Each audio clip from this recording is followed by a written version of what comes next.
What's up, yo? It's the Iceman Unchained. Just got through doing a quick bike ride, getting back on the bike. Even though it's winter time, man, it was a little chilly out there. It's about 35 degrees. I'm gonna have to get out there early during the afternoon tomorrow earlier so I can get my bike riding in so I can, continue my rehab on my knee. Anyway, it's about 35 degrees outside, man. It was cold.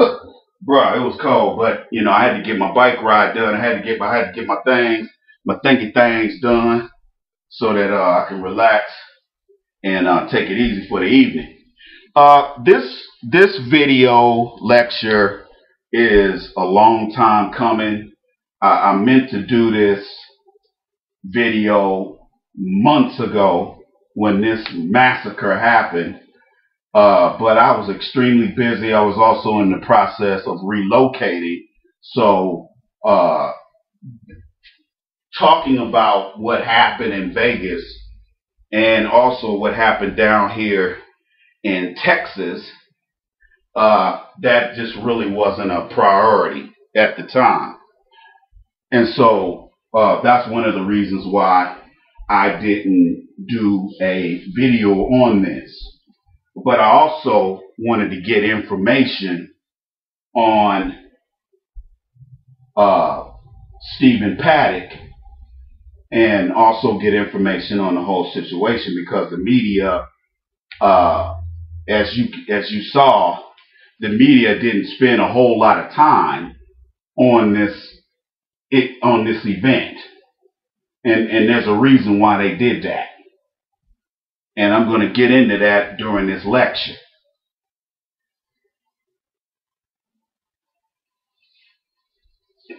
I'm currently working on my second book, The Dating Bible. And, when I'm writing a book, I have to do a lot of research. I have a lot of textbooks here at the house, but I have some of my textbooks from my master's in social work program. And one thing I noticed when I do research, there's a lot of things that happen. There's a lot of things that go on when it comes to human behavior. And nothing happens for just, nothing is a coincidence. The one thing I learned in my criminal justice program when I was an undergrad was that crime is not a coincidence. That's why law enforcement officials are dogged when they get a lead on something. Whether it's evidence, gathering evidence, or lining up witnesses, lining up suspects, and making sure they have accounted for all the victims. If we're talking about a crime against a person, up to, but not limited to, homicide. So whenever the police ask you questions, they're highly trained men and women. And if you give them a jive answer, you can best believe they're gonna keep that little dash hound you got that's in the backyard digging holes. They're not gonna stop until there's piles of dirt behind them. And that's the same thing that police do, because if they get the inkling that you're lying or that you're telling the truth, but you ain't telling the whole truth. That's why they say tell the truth and nothing but the whole truth, not part of the truth, not half the truth, not 3/4 of the truth, but the whole truth. So help you God. That's why that part is in there when you swear in, when you go to court to testify. Whether you're a hostile witness or whether you're a defense witness, you're a hostile witness for either side, or you're a witness for the defense, or you're a witness for the prosecution. That's why they say that. And police officer, I'm going to say law enforcement because I'm talking about FBI, I'm talking about federal, state, and local, and county, and municipal and county. I'm talking about everybody, deputy sheriff, everybody in law enforcement. So if you give them a little bit of information, and they hear that, and they say, and they're looking at your body language, they're like, this dude lying. This guy lying. But we ain't going to sweat him today. We're going to get some background on this fool. Oh, he got some. No, they'll go back to the station. They'll be like, oh, Mr. Johnson has warrants. Okay. We're going to pay him a visit again. This time when they come over, they ain't going to be so nice. Because they got leverage. You got a warrant in the system for a gun charge. You didn't go to court for it. Now there's a warrant out, bench warrant out for your arrest in another county. Okay? Even though that's another jurisdiction, they still going to use it to their advantage. And they're going to say, they're going to knock on the door. Mr. Johnson, we need to speak with you. Why don't you come down to the station with us? No, I'm going to drive myself. And when you get down there, they're going to lay into you because they know you're lying. And you have no credibility because you got a warrant. And they're going to tell you, if you don't give us everything we want right now, you don't tell us what we need to know. We don't think you did this, but we know you know who did. You're not leaving here, and your car that's parked in the parking lot out here, it will be impounded. And you're going to have to pay thousands of dollars to get your car out of hock. So you better tell us right here, right now, what we want to hear. And they ain't playing. And they don't have a problem locking you up and taking you down to the county, down to the county lockup, and going home. They're going home play with their kids. Kiss their wives and husbands. While you sitting in jail, sitting in there with a bunch of dudes.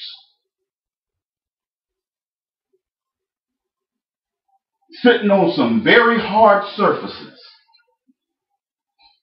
Woo, that concrete is hard, jail dog. Woo, that concrete. Woo, even if you do have a little padding back here, somehow that concrete, it just sinks into the muscles, and next thing you know, that pain go from your bottom up through your back, all the way up to your neck, up the head, from sitting on that hard concrete. That's why I don't understand why anybody would want to do anything they end up in jail. I don't get it. But to each his own.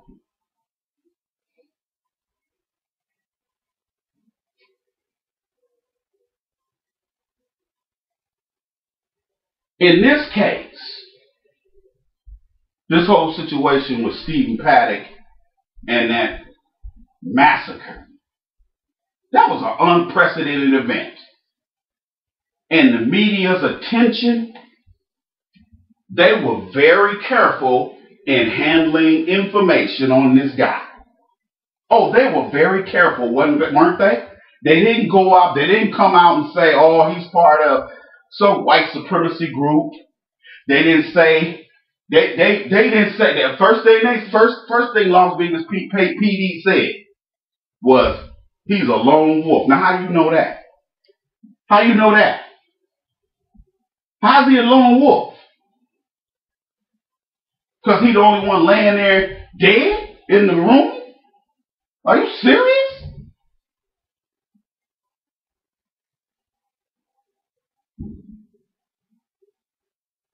I was looking at videos on YouTube. Now I know what people gonna say. Oh man, YouTube, man, that's like Wikipedia. That ain't, that ain't a reliable source for information. I disagree. There's a big difference between YouTube and WikiLeaks and Wikipedia. I was about to say WikiLeaks. There's a big difference between Wikipedia and YouTube. Because if somebody films something that happened and they upload it unedited, that's what, that's the format most of us use. It's unedited. Because it's usually with a cell phone. Right? So we put it on YouTube. I looked at a video of a young Caucasian dude who was in a back seat of a car. He's filming this while the shooting is going on. Let me paraphrase what he said. He said, this is him on the video I'm watching. He said, man, can you hear that? And he said, listen, you heard pow, pow, pow, pow. I know what that sounds like. I know what an AK sounds like, or an HK, and I know what an M16 or an AR-15 sounds like. There's a very distinct signature sound. Why? Because I'm a combat vet. And I used to have to sleep with my M16. So I know that weapon from tip to tip. So I know what I'm listening to. And I shot it I don't know how many times.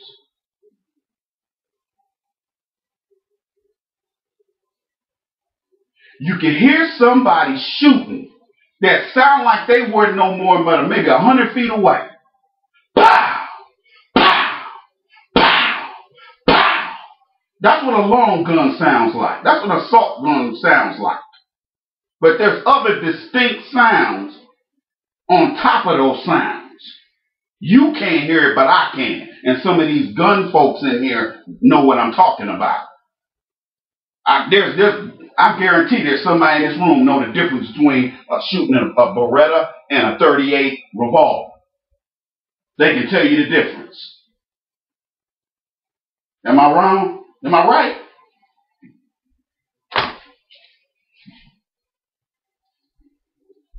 They didn't spend 5 minutes on that event. Something that extraordinary that happened,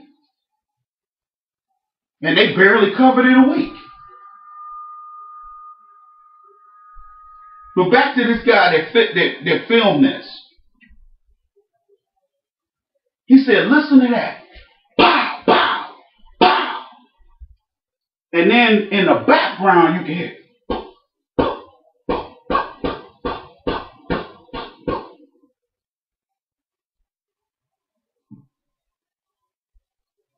He said, listen. He said, here, they gonna hear. Listen.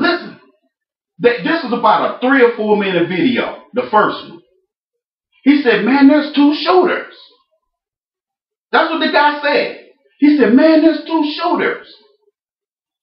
There were other eyewitnesses that were there at that Route 91 Harvest Festival. There was a young Caucasian girl who was interviewed, I guess, by the local TV station there in Las Vegas. She said that there was another. She said there was at least gunfire coming from 2 different directions. One girl said that one of the gunmen chased them. Now I don't know how true that was. They said one guy was on foot. This whole situation about this shooting stinks. I don't know if you smell it, but I do. Then they had absolutely no information on this Stephen Paddock guy. They talked to his brother, his whole family was screwed up. They said he was a multi-millionaire. Where he get the money from? I'm going to get to that later on in this video. Because that tidbit of information is going to blow your mind. And it's going to shed light on why the media didn't spend all that much time on one of the biggest massacres in American history, in modern history. There's a reason for it. I ain't gonna get ahead of myself.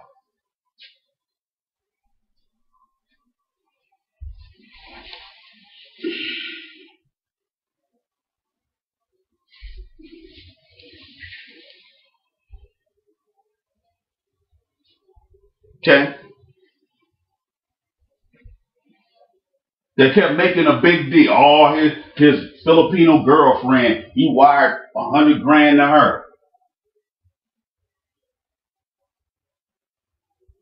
We all know that there was something up with that. He probably told her, hey, go to the Philippines, I'll wire you this money. He wired her $100,000, which in Philippines, that's probably $500,000. It's good he wired it to a foreign country instead of wiring it somewhere else in America. Because then the FBI would have probably, did some things to her. They would have held her liable, criminally liable for some stuff. Because they've been like, no. Why didn't he just cut you a check? Why did he have to wire the money to you and you 100 miles away? What is the money for? See, it going to a foreign country, they ain't got no control over that. I can empty out all my business accounts and, send hundreds of thousands of dollars overseas, and that ain't against the law. That's not against the law to do that. You can take whatever money you got in your account and send it overseas to somebody, and you won't be in violation of any state or federal laws. So everybody knew something was up, the reason why he did that.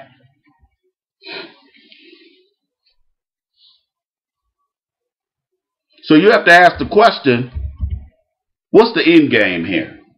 See, whenever you deal with living here in America,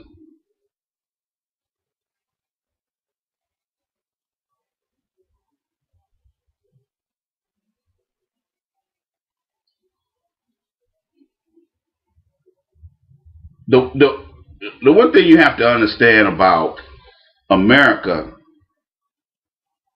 is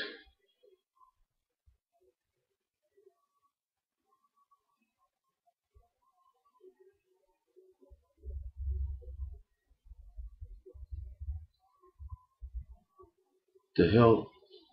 I'm trying to make something work here. Give me a second, because it's something I'm trying to get popping here.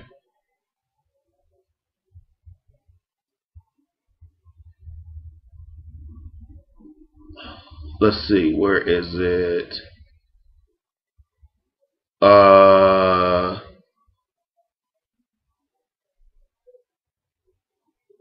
Oh, wait a minute. It's on here. Wait a minute. Shoot. Because I was saving this on my page so that I could, because I knew sooner or later I was going to do a video on this situation.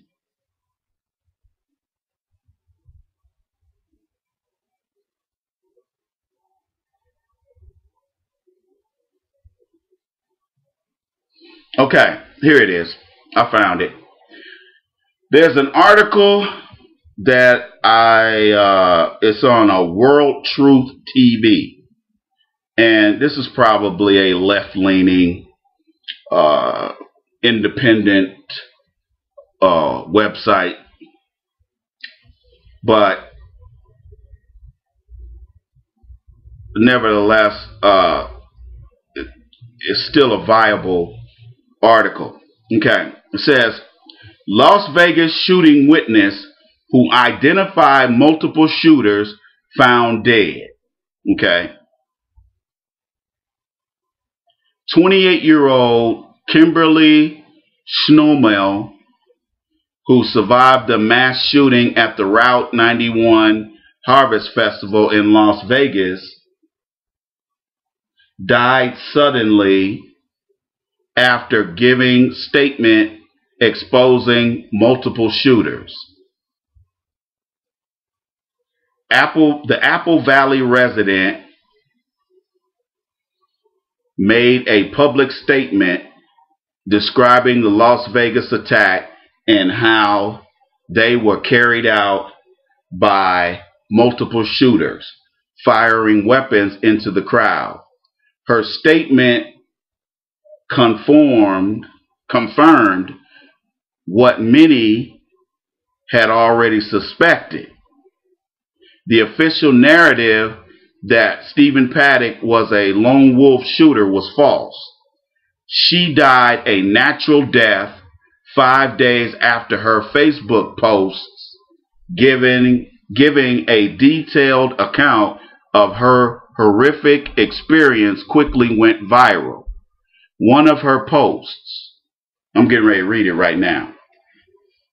We were rounding some sort of corner, maybe, and I looked to the right and I saw this large cowboy sitting down with his legs spread, holding a blood-soaked woman. I thought to myself, we need to hide. But as I looked quickly for somewhere to go, the gunfire once again got closer and closer. We couldn't hide because they, and I do mean they, were chasing us. That's what I was referring to earlier. Bullets were coming from every direction. Behind us, in front of us, to the side of us, but I just know that there was someone chasing us. The entire time I felt this way. The farther we got from the venue, the closer the gunfire got. I kept looking back, expecting to see gunmen, and I say men, because there was more than one person. There was more than one gun firing, 100% more than one.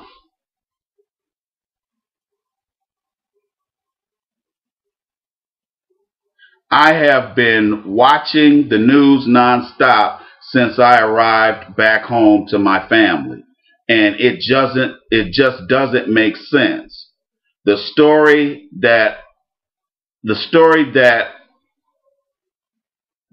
they are feeding everyone, and I mean the media, doesn't add up to our eyewitness accounts.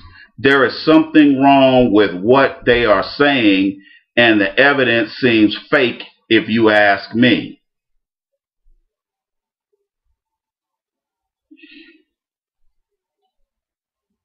There are multiple people stating that there was a lady towards the beginning of the evening who made her way up to the stage warning people that we were all going to die.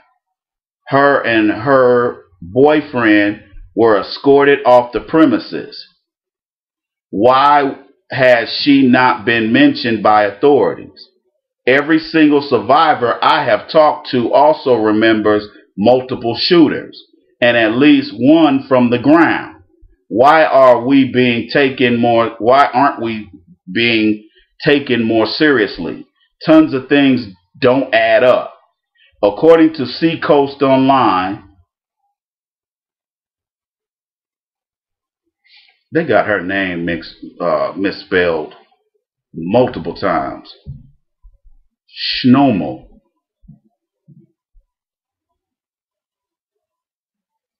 Okay, let me get back where I was. According to Seacoast Online, Snowmo's grandmother, Julie Norton, found her dead just after 8:30 a.m. when she arrived to care for her 3-year-old great-granddaughter, Scarlett. She believes Snowmo may have died in her sleep after her husband Mike left for work at 4:30 a.m. Apparently, Snowmo had told the Daily Press she was taking medication to treat her pituitary tumor and had trouble sleeping because of her near-death experience on that fateful night, Norton said. Kimberly had epilepsy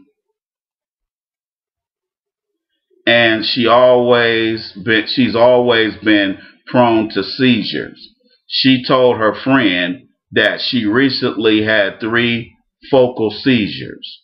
I believe the stress from the shooting took her life.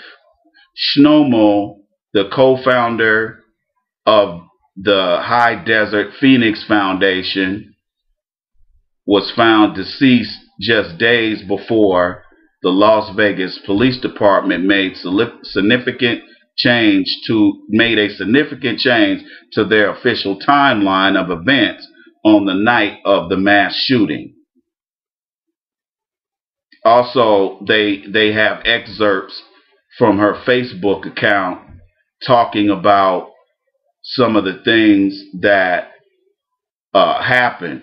Important to note is that much of Snowmo's lengthy account, now deleted from Facebook but available here, appears to contradict the lone wolf shooter narrative provided to the public from law enforcement. Another friend of Snowmo, who organized a fundraiser to help pay for funeral expenses, says her family made the decision to deactivate Kimberly's Facebook account due to an overwhelming amount of messages from conspiracy theorists claiming her friend was murdered. They believe she passed away from a grand mal seizure, but the autopsy report has not been finalized, according to Snowmo's friend, who wrote on Facebook Sunday.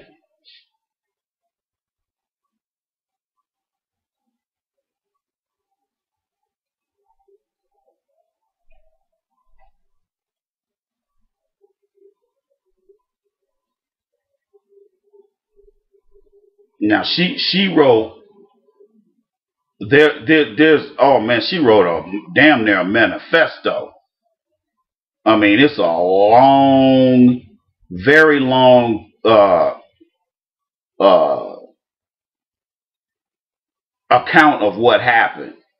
I'm gonna go back and read some of it, but I'm gonna finish reading the article so I can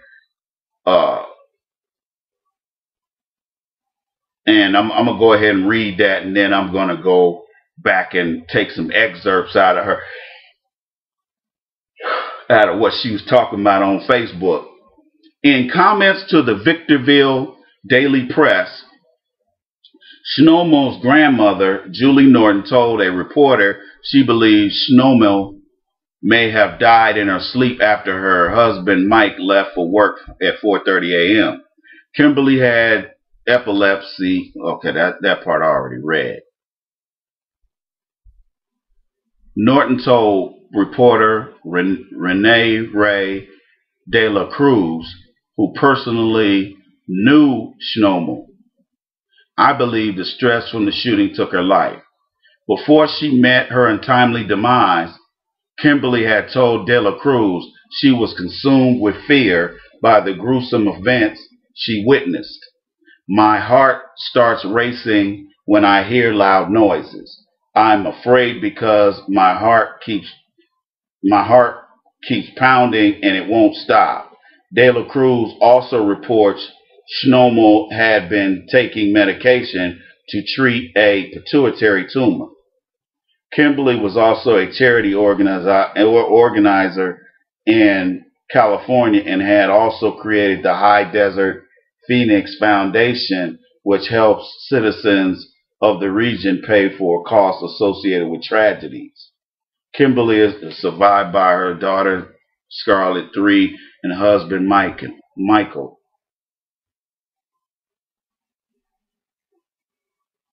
And let me go back to some of the things she said, because I read some of it earlier, but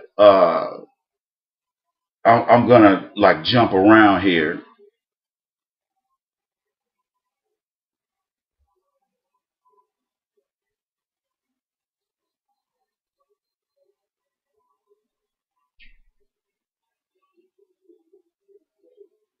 Okay, we are all hanging out on the street, dancing our booties off, enjoying ourselves so much that we took off our boots to get even more comfortable.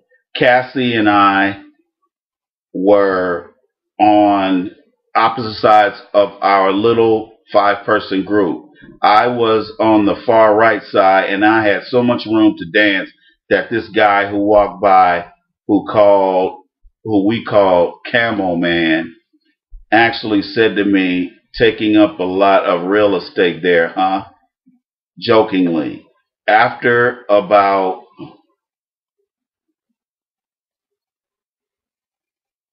20 minutes of Jason Aldean's set, we got this overwhelming feeling to go stand over by Cassie.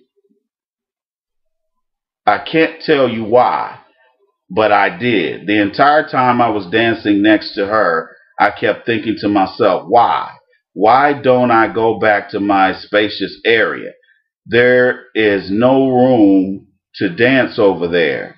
I am not having a good time over here, okay? On the next song I will, but there wasn't a next song. From about 50 feet in front of us and a little to the right, firecrackers were set off. Let me repeat that. Firecrackers were set off. I verbally stated some asshole just shot some firecrackers to close proximity to so many people. I was literally pissed off. I could see Jason Aldean look to his left and kind of startled by it, but he was also clearly irritated. I would say about 15 seconds later, the first volley of gunfire was released. It was a shorter volley than all of the others, and the gunfire was not as close together either. Everyone looked up, down, around. We thought it was more firecrackers at first, but then Ricky reached over, told us all to put our boots on quickly, and the volley ended. Then people started to panic. The gentleman behind me looked at me as I was putting on my boots, half laying down, and said, "Calm down, crazy. It's just fireworks, geez." That is when the second volley went off. Ricky yelled at us to all get down flat, and we immediately knew there was someone shooting at us. I remember getting down, but I didn't lay flat for some reason, thinking, oh my gosh, I need to get flatter than I am now. But my body just wouldn't let me. That was the second volley. At the end of that volley, and I am still struggling to get my boots on, we turned and tried to run, but people behind us still weren't moving. I yelled at the lady, "Run, it's gunfire, run." The look on her face was pure terror, but she finally dropped her stuff and turned to begin running. But then the third volley hit, and it was close, very, very close to us. I could physically see the impact of the bullets on the AstroTurf. I could feel the warmth and the passing of bullets. Once that third volley was over, Cassie linked her arm into mine, and we decided at that moment we weren't stopping. We were getting the hell out of there, and I do mean hell. We were in literal hell. The gentleman that mocked me stated it was just fireworks fell to the ground, and he never got back up. The lady behind me, who was now in front of me, who was terrified as I told her to run, never got back up. I actually had to physically step over her body to run, something I am still struggling with, so please don't attack me. I was absolutely in flight or fight mode. Well, it's actually fight or flight mode. There was another person to my right who also wasn't moving. We ran. We don't know what direction we ran. I don't know towards which landmark we ran. We just ran. It was at this time our group just split up. Cassie and I were together. Ricky,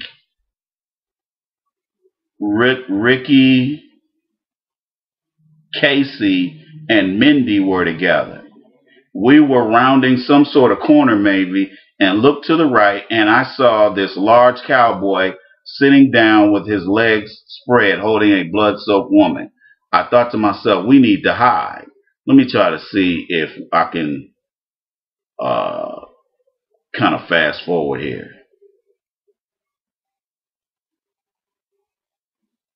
Let's see. Bullets were coming from every direction. Let me try to see if I can pick up where that way I won't be bullets were coming from every direction, behind us, in front of us, to the side of us. But I just know that there was someone chasing us. The closer the gunfire got, I kept looking back, expecting to see the gunmen. And I say men because there was more than one person. There was more than one gun firing. 100% more than one. As we were running, we kept changing direction because it felt like no matter what direction we took, we were being followed. So we ended up running in a weird triangular path.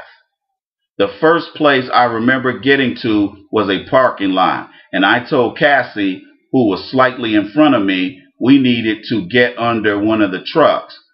She turned to me and started her way back to me, and that was when the gunfire got even closer than ever before. It was right there. It was within the parking lot. Everyone around us was panicking again. So we ditched the idea of getting underneath a vehicle, and we continued to run for our lives. Well, you do have to understand these are white girls. Okay? These are white girls, so of course they didn't get too far. If you know me, you know I am a big girl who is out of shape and who definitely does not run for any reason. But I can tell you I ran like I never run before. Probably not faster than a hamster. The second place I remember going by was Hooters, which is where we met back up with the rest of our small group. I know what that is. We ran toward the entrance thinking we could take cover. But as we got closer, a stampede of people ran out, terrified. We could only conclude that there was another gunman inside of that hotel.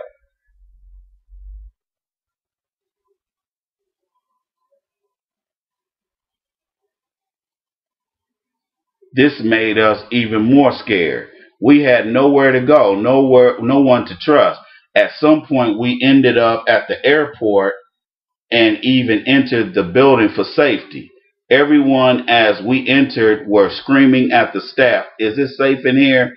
But we weren't getting anyone to answer. So after running around 30 feet into the building, not getting the answers we so desperately needed, we decided it, too, wasn't a safe spot. So we got out of there quickly and continued running. After all this running, we were tired, sore, and having to stop to cough, gag, and even vomit. We ran across an intersection, and another group of people pleaded with a limo driver to let us in and get us out of there. He was clearly confused and didn't understand what was going on, so he didn't let us in. Next, we ran to a taxi van, and she was willing to let us in, but told us her van only held 4 people and she wasn't going to let 5 of us in. So we said screw it and continued running.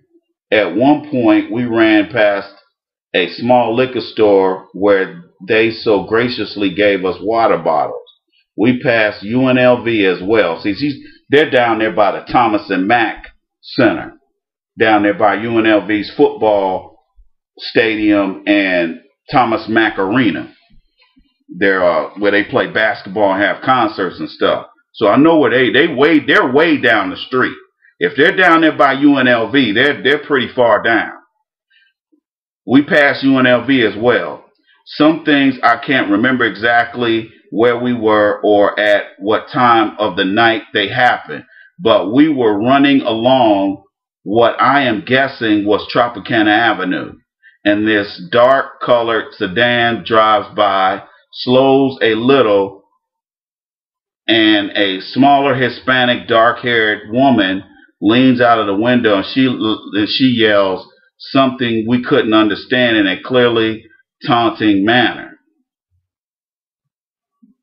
It really freaked us out because, again, we didn't know who we could or could not trust. Let me see here.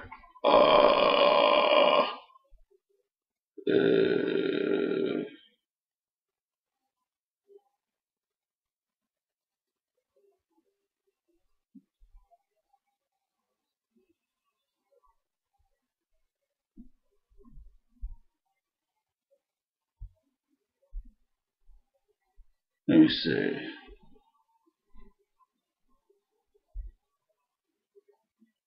Okay, let me get to the part where she's talking about what the news is saying.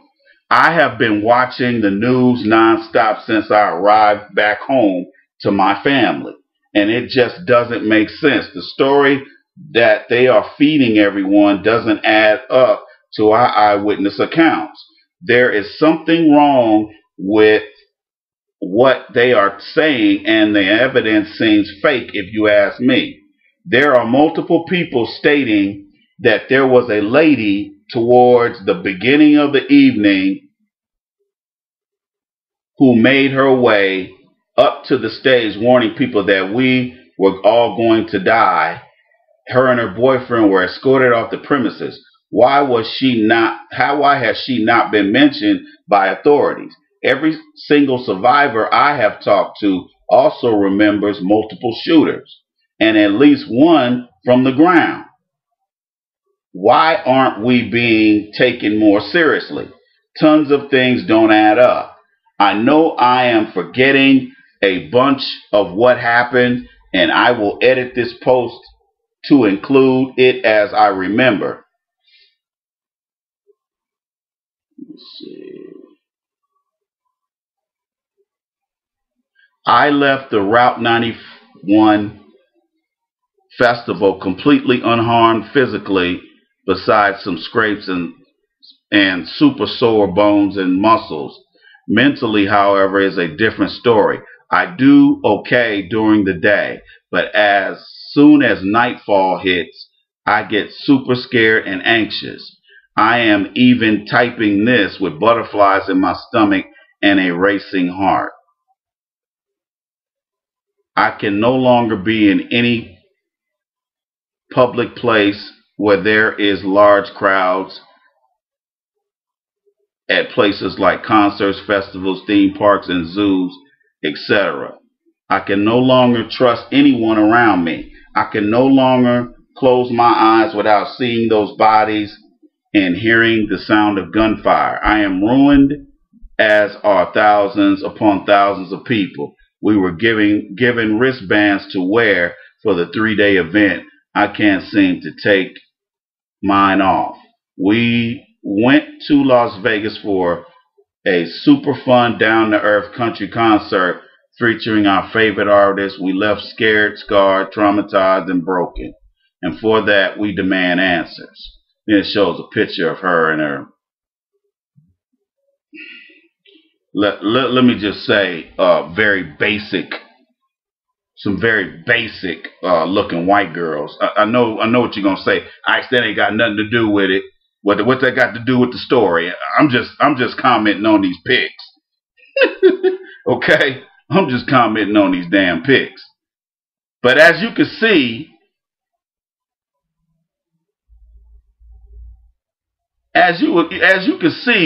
there's something seriously wrong going on here. There's something wrong here.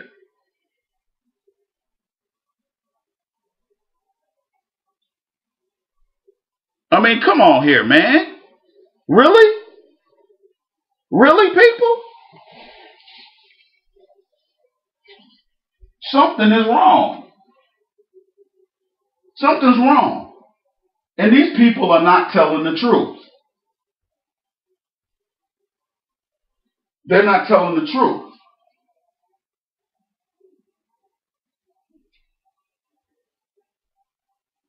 Now let's get into let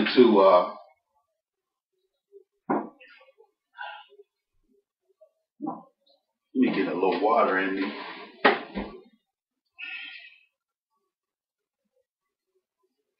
Let me just say this here, people.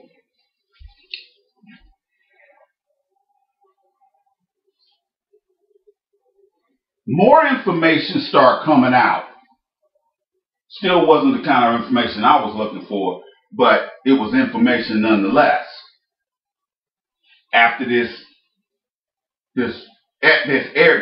disgraced airman went down here in Texas and killed all them people at that church outside of San Antonio, outside of Seguin.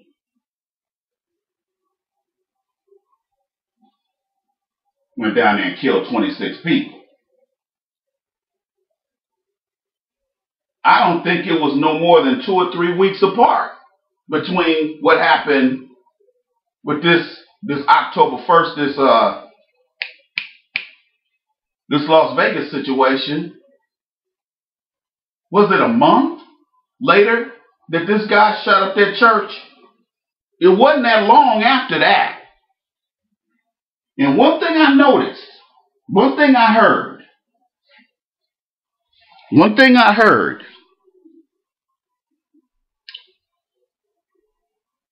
there's one thing that I heard from, and I got this information from a source. Let's just leave it at that. And what I was told, the number one reason why law enforcement and why the media did not put much information out there about this Stephen Paddock and this thing that this massacre that happened in Vegas. This is an unprecedented event. Would you agree? Would you agree? This is an unprecedented event. I think we all can agree on that. So how come they're not still talking about it months later?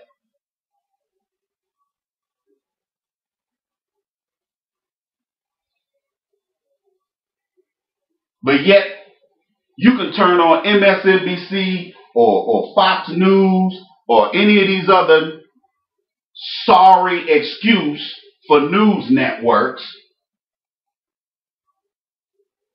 and they're still talking about tweets that Trump wrote 6 months ago.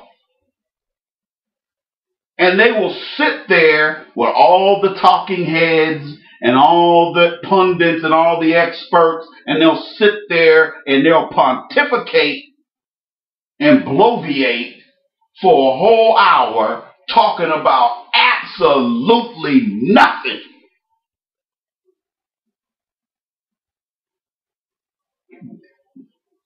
The tweets that they're talking about that the president wrote is completely nothing. And what they're talking and them talking about the tweets is absolutely nothing. But this event happens, this unprecedented event happens, and you don't hear nothing about it. Matter of fact, about a week after this massacre, they had moved on to something else. It might have been part of the news cycle for about maybe 8 days, 9 days at the most. After about 10 days, you didn't hear anything about it. Now, they may have been continuing to talk about it in California and in Nevada and maybe Phoenix.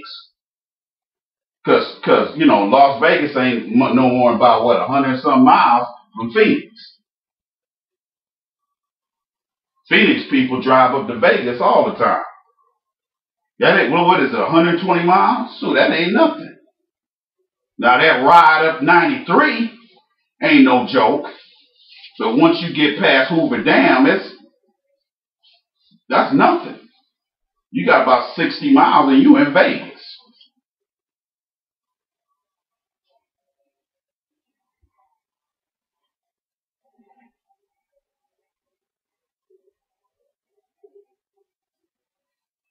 Why?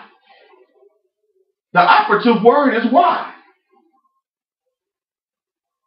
Whenever you see something happen in American society, the first thing you should say in your mind to yourself, who, what, why, and where. I guarantee once you answer all 4 of those questions, if any one of those 4 or 3 of those 4 or 2 of those 4 questions are not answered, there's a conspiracy to cover up or deflect from the truth. Because that's how I get by. That's how I get information for stuff. Because I ask those 4 questions. Because I'm trained to do that. You ask anybody that's ever gone through a master's program or a PhD program, and they'll tell you that if you don't know how to write objectively and use critical thinking skills, you're going to flunk out. You ain't going to make it. You're not going to make it. You must have impeccable critical thinking skills, and you have to look at things objectively. And you have to make an objective argument. Nobody wants to hear your opinion. Nobody wants to hear your subjective opinion at the graduate level. You don't start a sentence in a paper at the master's level talking about I feel. Because you're telling the reader, hey, this is about me. This is about what I think. This is about how I feel. Well, you're going to get an F. Surely you will receive an F. And rightfully so. So when I hear these people in the media say the things that they say about this situation and about the subject in question, and we have no information on this guy, and before I started digging to get the information, there was nothing coming out of Vegas that we all didn't already know. They weren't telling us anything new about this Stephen Paddock guy. Yeah, they showed interviews of him talking to his brother. They talked about his dad. His dad was a criminal. Dad was a fugitive. I don't know whether the FBI caught him, but his daddy was a criminal. And the number one reason, because I was about to get into that, the number one reason why they covered this situation up in Vegas and why they didn't release more information on Stephen Paddock. The number one reason, you know what the reason is? That allegedly Stephen Paddock made his millions selling arms to ISIS. That's why you didn't hear. That's why you ain't heard anything about Stephen Paddock other than he wired $100,000 or something, some grand amount of money to his girlfriend in the Philippines. His daddy was a criminal. They didn't say what he kind of. They said he was a millionaire, but he was spending money like water. What kind of guys do that? I've read accounts online where they said he was spending something like $100,000 a day on the crap tables, at the card tables. I think he used to play poker all the time. What businessmen who make their money the way I do don't go around spending money like that. There's only one kind of individual that spends money like that: drug dealers. He wasn't a drug dealer. So what else was he doing? Because there's a reason why they didn't put this information out there that he is an alleged or was an alleged arms dealer. Not gun dealer, arms dealer. And that's where he made his money. And the word on the street is that the FBI and the CIA were already on his tail. Okay? See, this is why I try to tell guys, see, I know how to get information where a lot of people can't get it. And I'm not going to reveal my source, who told me this. But it is said that Stephen Paddock was an alleged arms dealer, and his core customer, was ISIS.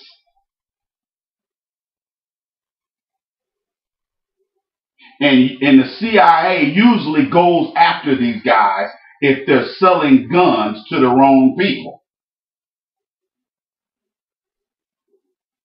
See, normally the CIA is the ones that sells guns to these different factions. Because I don't know if you know it or not, but they're starting to become unrest in Iran. I wonder who's behind it. I guarantee Trump is like, oh no, we need to set some CIA up in there. We're going to go ahead and cause unrest, because you have to understand that's the same tactic that they used over there to get rid of Gaddafi. They go over there. Here's what CIA officers do. They'll send they'll get an apartment in a foreign country, and they'll set up a phony business. Maybe they know how to speak the language, but they don't always do. So what they'll do is they'll send some white woman in there, some white man in there as a CIA officer. This is an experienced individual. And what he or she will do is they're given a certain amount of money.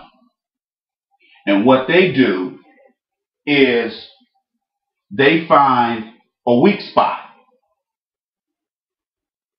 they'll find some individual that's either a part of the group they're trying to take down, or they'll find somebody that hates them, and they'll go to them and say, here's what I'm going to do. If you help me take down ISIS, I'll make sure you and your whole family gets sent to America for sentence and get free citizenship. But I will not do it unless the information you give me checks out. So what they'll do is they'll say, okay, you got to keep this under your hat. And they might give them 10 grand. Then they go back to their family and say, look, this CIA agent gave me 10 grand to tell on such and such and tell them what these people are doing.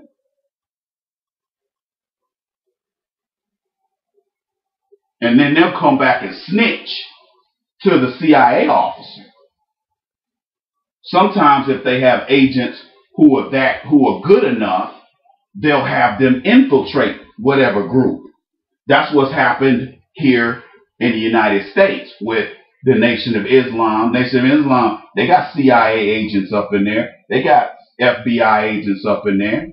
They probably got, different police officers from different police departments up in the Nation of Islam. And Minister Farrakhan has said so. He said, I know these people, they've tried to infiltrate us to get to him. That's why Minister Farrakhan don't eat none of his food until it's checked. Because he knows that the CIA is after him. And they don't sleep. So it might seem that, they ain't worried about Minister Farrakhan right now.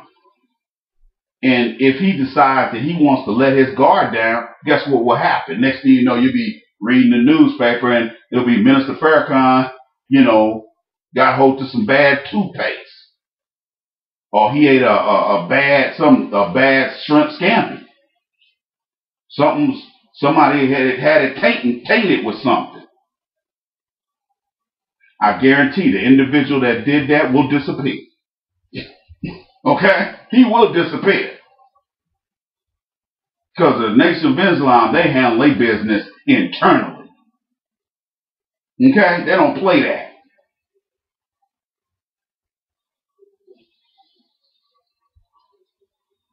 So we now know what these people's motivation was. I mean, to me, if the guy is dead, what difference does it make that you tell everybody what he was doing? And only a few people know about this. That I have never read it anywhere. I've never seen it on TV. I haven't seen it on news. I looked at I don't know how many news channels, so-called news channels. None of them would mention this information about him being an alleged arms dealer. None of that. Now, there's a Mexican dude that was a security guard at the Mandalay Bay Hotel. And these security guards that they have at these hotels are pretty well trained, because there's a lot of things that go on. There's some very sophisticated criminals out here. So they just can't have the average fat, lazy, donut-eating security guard working in these hotels. Now, the security guard said that when he came down the hallway,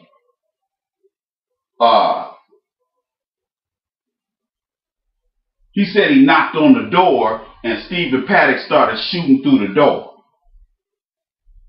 And there was some conflicting accounts, because the first thing they said he had opened the door and the guy started shooting out the door. That's what I saw on the news. Because see, you have to understand something. I was coming from Portland. I was coming from Seattle. So I had been on the road for 3 days. Plus I had stayed in a hotel for 2 days in Colorado. So that's 5 days I was on the road. When I was in the hotel, wait a minute, was I in the hotel going or coming? I think I was in the hotel coming back. Yeah, I stopped going back and I stayed 2 days in that hotel. It was a brand new Hampton Inn. So I stayed in there. Plus I had a suite. So they had to give me a suite because they didn't have a regular room. So I had this big, huge suite. And so when I looked at college football that day, there was nothing on about no shooting in Vegas because it was like the 28th or 29th of September. I didn't hear. Now, when I got back that Monday morning, I think I got back on that Monday morning, and the first was a Sunday night. So I didn't hear about this shooting until I turned on the TV the next day. Because when I got in the morning, I was so exhausted that I took a shower, got some puff pass going, relaxed, ate a little something, and I slept. Okay? I slept all day. And then I didn't get up till I got in about 3 in the morning. I probably got to sleep about 6. I didn't get up till about 2 o'clock in the afternoon. And I didn't turn on the TV right away. As a matter of fact, I didn't turn on the TV until probably about 4 o'clock, 5 o'clock. And that's when I found out about it. That's when I found out about the shooting that next day in the evening. Then and then going back to the security guard, he said something about. Then he said he knocked on the door and the guy started shooting at him. Now you figure if this guy has automatic weapons, how come he didn't kill that dude?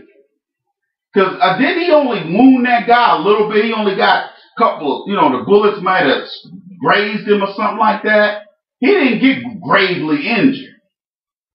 And so, and a lot of people I talked to, they were saying, they were wondering, and this was just people wondering out loud. A lot of people was wondering, was that Hispanic guy part of that whole situation?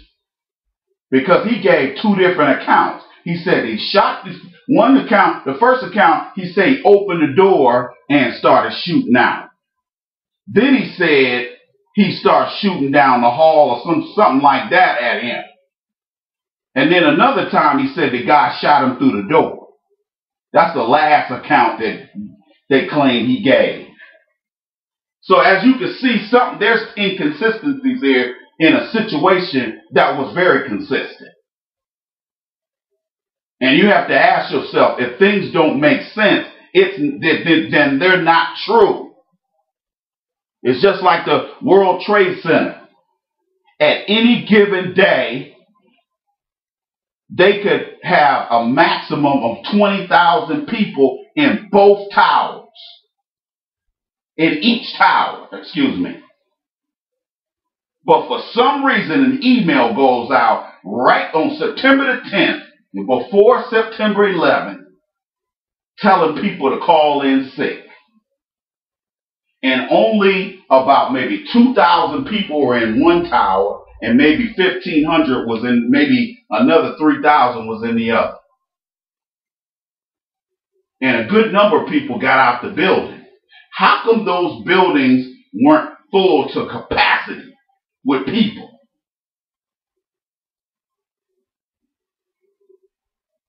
Why is it the Jewish cat that owns the World Trade Center, how come he reorganized his insurance on both towers months before 9/11? They say he increased his insurance almost double on both buildings before 9/11? How come there was talk on the streets of New York with some of the people who worked in the towers that something bad was going to happen on 9/11? Just saying. Again, if it doesn't make sense, it's not true. 9/11 doesn't make sense. So what they are telling us is not true. Now, I know you want to believe, because black folks, we're just as silly as a lot of these Caucasian folks out here. We just want to believe that people are not that evil. And I'm here to tell you, because I've seen with my own two eyes how evil people can be. You can't get more evil than a war. You can't get more down and dirty and evil than a war. That's why when I see these movies on TV, Band of Brothers, Thin Red Line, all these old movies on Vietnam and World War II, and they try to glorify it and make it look like there was so much camaraderie and all the guys loved each other, and that's a bunch of BS. War brings out the worst in people. It also makes people get racially tribal. Because the brothers are over here, white guys over here. Okay? We talking about people who may have worked together when we were back stateside. But when we got over there, there were people not speaking to people based on race. Don't sit up here and tell me about no Band of Brothers and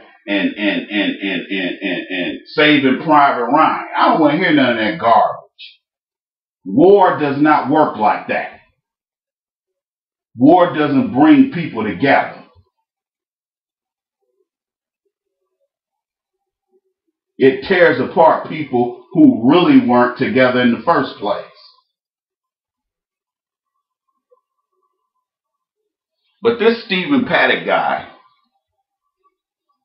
was a dangerous individual, and unfortunately, as Americans, we will never know what happened. We will never know exactly what happened, because the people who control our media are professional liars. Law enforcement are told what to say.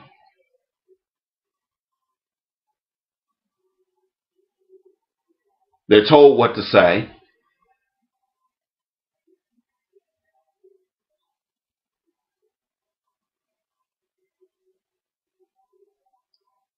And what a lot of us do is we just take their word for it, because first of all, most of us are too busy to do any research anyway. And I wouldn't hold it against you if you didn't do any research, because you got lives to live. Unfortunately, you're not necessarily in a situation like I'm in, where I can spend some time on this stuff. Y'all see where I'm going with this?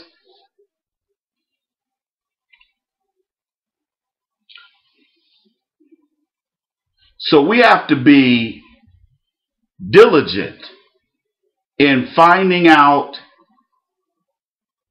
what the heck is going on as it relates to these things that happen in the news. We need to know. Somebody needs to do some research, because we're not getting the truth. Well, we're getting a whole lot of useless information, but nothing that's tying any of this stuff together. They're not tying any of this stuff together.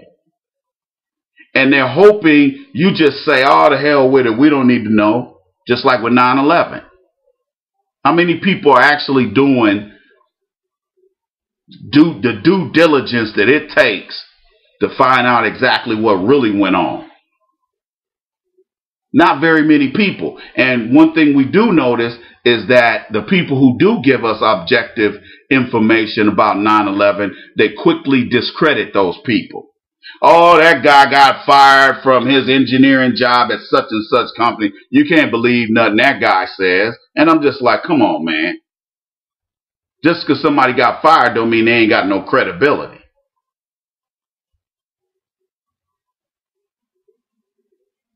But something funky happened, and there were more than one shooter, people. There was more than one shooter. And why and what happened to this girl, I don't know. I don't think there was no foul play, but there quite possibly could have been. Because one thing you have to understand is that it's very easy to kill somebody and make it look like they just died of natural causes. I mean, I've been looking at Who Shot Tupac on A&E, and Benjamin Crump, the civil rights attorney who handled the suit against the city of Sanford for Trayvon Martin's family, for his parents. He did a 6-part miniseries on Who Shot Tupac, and it was amazing the theories they were coming up with. They were saying that Tupac basically what the evidence was showing is that there was a internal coup. That, you know, at the time death row was worth $500 million.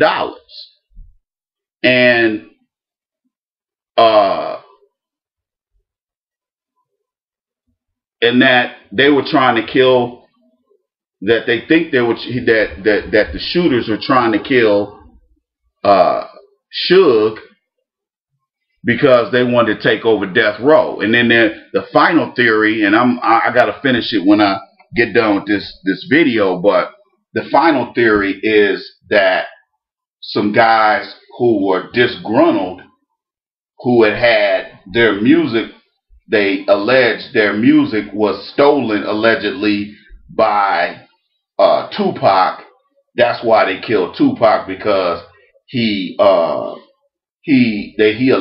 stole Brenda's Got a Baby from one of these rappers. And to really be honest, I don't know if I believe any of them theories, because we're not given the kind of evidence that we need. But we do know that a whole bunch of people, at least 30 people, were mysteriously killed who had inside information and who made some very strong statements about what happened. Those people ended up dead. And there's no explanation as to how these people just mysteriously ended up dead. A couple of them were executed.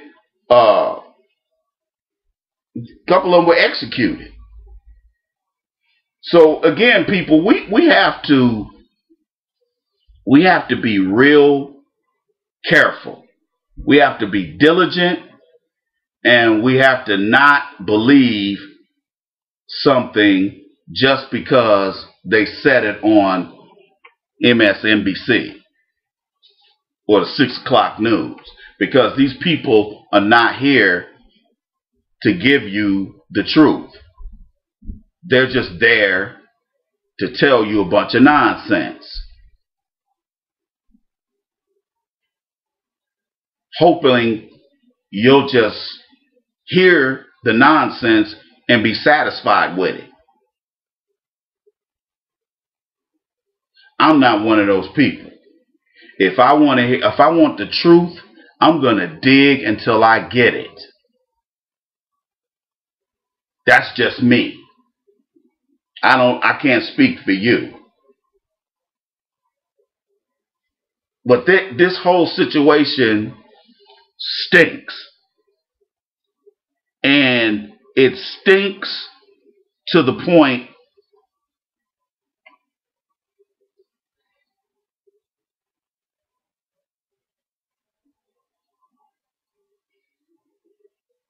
something went down in Vegas, and it had far-reaching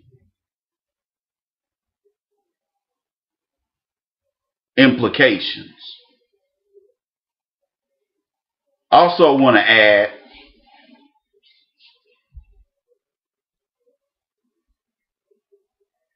this guy had like 20 or 30 M6, or AR-15s. This guy had a cache of weapons. And he had clips just piled up. Those 30 round banana clips just stacked.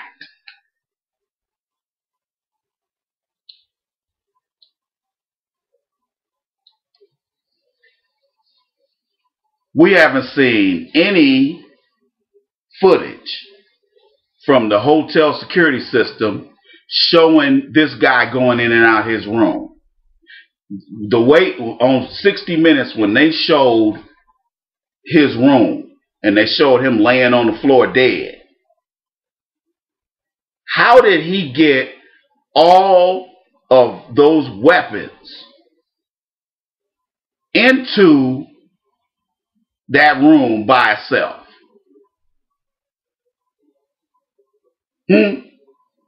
And Mandalay Bay not know about it? Because if now y'all know good and well that this man did not do this by himself. There's no way he did that by himself. And as you can see, there was a lot of people saying that there were multiple shooters. Now, this girl ending up dead, hey man, let me explain something to you. The CIA can get in your house, dude. These special ops guys can get in your house. They know how to do locksmithing. They can get in your house. That's what they do for a living, sneaking up on people. That's why they sneak. They don't come through the front door. Now, you may have some booby traps on your front and back door, which a lot of people do, especially people in the hood. You ain't going to just walk in our houses. You weren't going to just walk in our house. Okay? There was no way you were going to just walk into our house. There were too many other doors and traps waiting for you.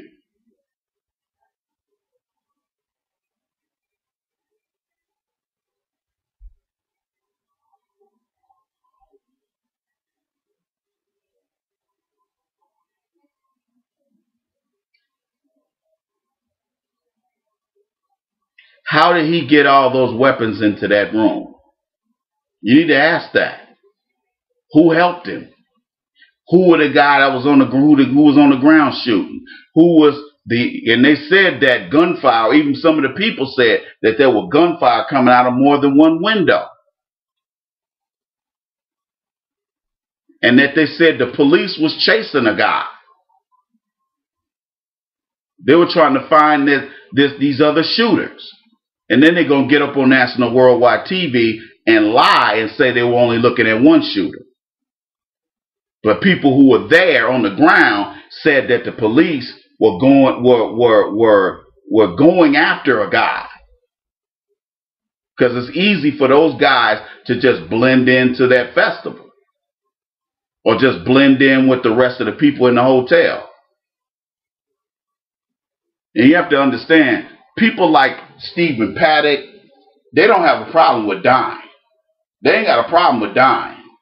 So we know that wasn't a problem. Or he wouldn't have taken his own life. So they say. But this whole story doesn't make sense, just like 9/11 doesn't make sense. These are not coincidences, people. This is not a coincidence. Coincidences don't happen with criminals. When a criminal commits a crime, it is not a coincidence.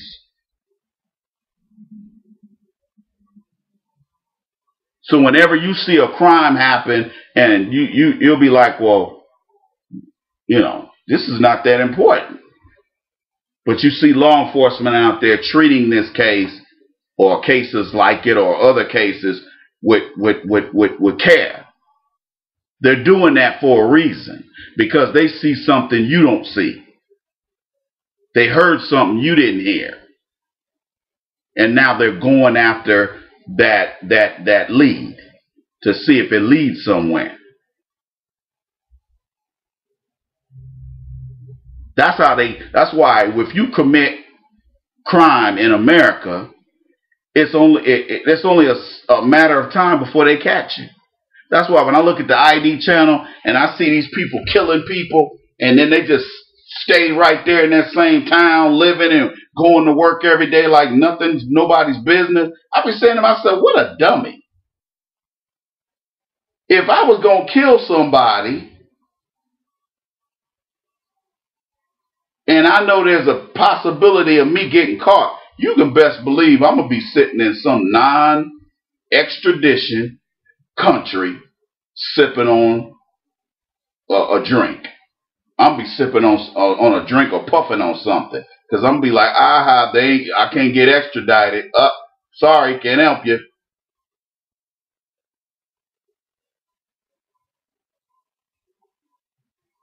But these people stay right there in that little funky town and just keep living their life. And then 10 years later, here they are getting busted. And I'm sitting there looking at this fool, and I'm like, did this fool know he was going to get, sooner or later, he was going to get held accountable for that crime? But some of these criminals are that callous. In their mind, hey, I ain't never getting caught.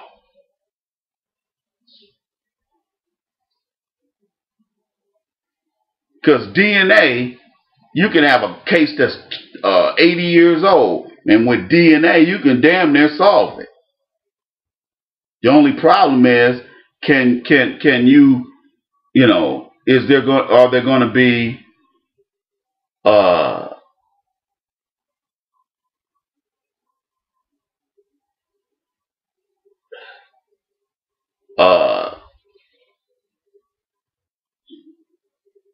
is there there's going to be evidence that this person did whatever it is they did, and sooner or later they're going to get held. They're going to get caught. They're going to be held accountable for their crimes, and no matter what they do, they're going to be held accountable. Might be 5 years, might be 10 years, might be 20 years. Sooner or later, they're going to get held accountable. Because the spirit of retribution always makes a house call. Sooner or later. And that's why it pays to not be out here screwing over people. Because sooner or later, people are going to hold you accountable. They're going to hold you accountable.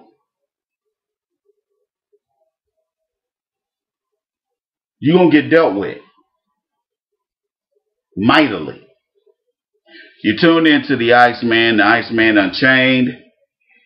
Go to my website, asktheiceman.com. Get my new book, The Game of Life According to the Iceman, Volume 1. You can get it at Amazon.com. You can get it in tablet form. You can get it in Kindle format. And you can also get it in paperback form. If you want an autographed paperback version of the book, go to asktheiceman.com, scroll down to add to cart, and they'll tell you what to do from there.